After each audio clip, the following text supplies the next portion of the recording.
Every time I visited my grandfather when I was a child, my cousins and I made it an adventure to peek underneath his bed. Well, not what you normally think men hide under the bed. He had an entire collection of wine that he made, some with snakes and some with baby mice. Their eyes weren't even open yet before they were made into wine in a big glass jar. Homemade medicinal liquor was very much customary all the way to the 1980s, often infused with herbal or other natural additives for health benefits. Today we're going to talk about wine, but it's not your average wine appreciation episode. It's specifically on Chinese medicinal wine that were available in the first half of the 20th century in America. Hi, my name is Christy, and this is the American Chinese Food Show.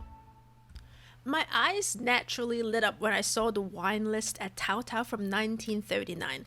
Tao Tao was one of the longest standing restaurants in San Francisco Chinatown, from the 1930s to at least the 1980s. It bears the name of one of the most famous Chinese dim sum tea house, Tao Tao in Guangzhou. Here's an ad for Tao Tao.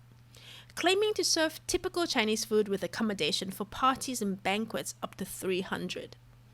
This is the wine list. Under Chinese liquor, we see Mui Guai Lo, dew of rose, Mga Pei, and rice wine, and 14 types of wine and whiskey like brandy and scotch. What's so special about it? Well, let's turn to the previous page written in Chinese for Chinese patrons. The list is completely different. We have pleasant sounding stuff like orange blossom dew wine, lemon and kumquat wine, triple distilled wine, and glutinous rice wine. The rest of the list might sound a lot more jarring for those not familiar.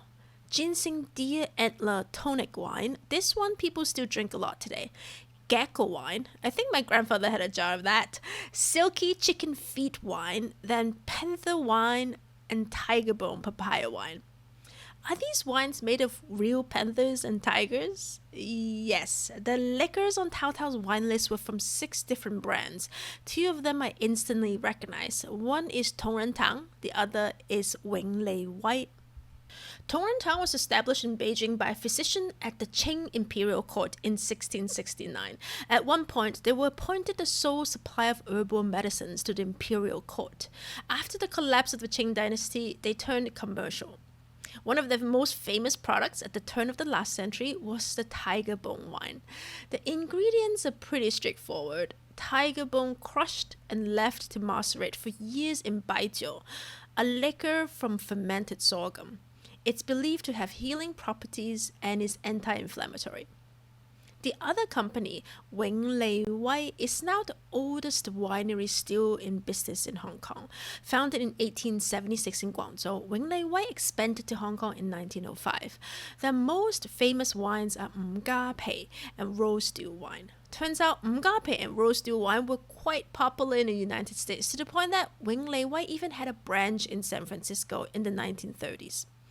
But Mga Pei's history in the Gold Mountain goes much further back. Just like how early Chinese immigrants took their food with them to the United States, they also took their drinks. This is how a Lunar New Year celebration in Buffalo, New York went in 1907. Chinese greet each other with the finest tea, long shu, I believe it's long, so a type of oolong, and shu sing, sui xin, which could only be obtained in the States at prohibitive cost.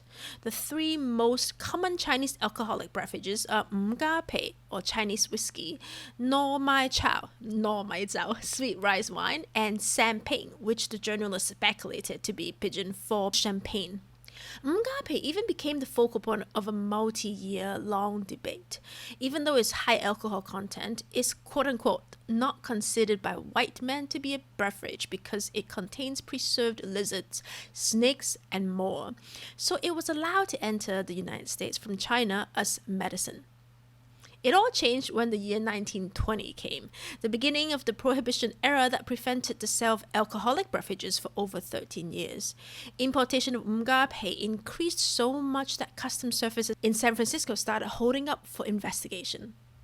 Samples of Mga Pei were sent to Washington for analysis because the importer insisted it's a liniment. A federal order from the Prohibition Office in D.C. soon ruled that no further permits were allowed for Mga Pei, except under the stringent conditions that governed the release of whiskey. A few months later, Mgape was magically declared too unpalatable for any white man, so it's medicine again. This news made it in newspapers nationwide, and the back and forth between whether it's alcohol or medicine went on for years. One headline says, Mgape may be bitter booze, but who can prove it? Thanks to Lee Wai still being in business, we know exactly what it's made of. At least today, Vietnamese cinnamon from which the outer bark is peeled to avoid excessive heat. Only the main body of Dong Quai is used, avoiding the tail, which can disrupt energy, and it uses a Taiwanese sorghum liquor. It also includes a total of 33 different herbal ingredients like Solomon seal, angelica, teasel root, and the mgape bark, along with some other secret ingredients known only to the current elderly and young masters of the distillery. It's definitely considered medicinal to the Chinese. We believe it can dispel wind and remove dampness, strengthen the sinews, and fortify the bones. It was so popular, there's a line in Cantonese opera that says, half a chicken, a bottle of Wing Lei Wai. People were drinking them as part of their meal. So, it's a beverage. Why would Tao Tao be providing this extended list of liquors? It's probably because they were one of the best banquet restaurants in Chinatown for local families. Calvin Lee in his book Chinatown, USA said, their restaurant can boast that it has the best banquet chefs in the business. If you would like their cooking at its best, join with 6 or 10 others, phone a day or two in advance, give the head chef carte blanche, and experience the adventure of a Chinese banquet. And in her memoir, Orphan Bachelors, Fei Ying also talked about how she went to Tao Tao with her mom to plan out the menu for her grandmother's 70th birthday banquet. Chicken, duck, oysters, live shrimp, steamed flounder, and 2 types of greens with shiitake mushrooms. As for Mui Guai Lo, the rose still wine, since it's considered to be a feminine drink for female health by the Chinese, it was never popular among the Chinese communities in America, who were dominantly male until it was marketed to American patrons starting in the 1930s. For example, Ruby Foods, a restaurant we covered in the previous episode. We started to see Chinese beer alongside these liquors in the 80s, and today Chinese liquor is almost completely gone from Chinese restaurants. Not just in America, but also back home, as the younger generations embrace something that doesn't have animals in it or burn your throat.